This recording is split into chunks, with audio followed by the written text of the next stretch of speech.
আমাদের লাইফে কখনো কখনো এরকম বেশ কিছু সিচুয়েশন ঘটে যার জন্য আমরা প্রিপেয়ার থাকি না এবং ফিল করি কেন আমার লাইফে এরকম কিছু ঘটছে বা ঘটলো, এরকম তো ঘটার কথা ছিল না।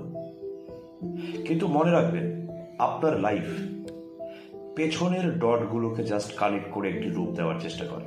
আমরা ছোটবেলায় পিকচার ড্র করতাম না, 1 2 3 4 5 পর পর দেওয়া থাকতো, তো 1 থেকে 2 কানেক্ট করতাম, 2 থেকে 3, 3 থেকে 4, এইভাবে করে একটি পিকচার ক্রিয়েট হতো।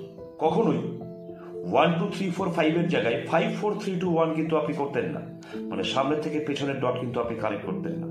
আপনি পেছন থেকে সামনের ডটগুলো কিন্তু কানেক্ট করছেন, দেন একটি পিকচার, একটি ছবির রূপ সেটা নিচ্ছে।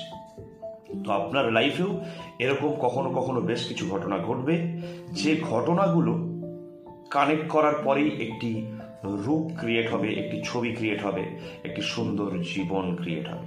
সে কারণে লাইফে যা হচ্ছে সেটাকে পজিটিভলি মেনে নেওয়ার চেষ্টা করুন এবং সেটাকে আপনার লাইফে পজিটিভ ইফেক্ট ফেলার জন্য যে যে টুলস অ্যান্ড টেকনিক্স ইউজ করার প্রয়োজন আছে সেগুলোকে খুঁজে বের করুন আর নিজের লাইফকে একটি সুন্দর রূপ দিন। Thank you very much.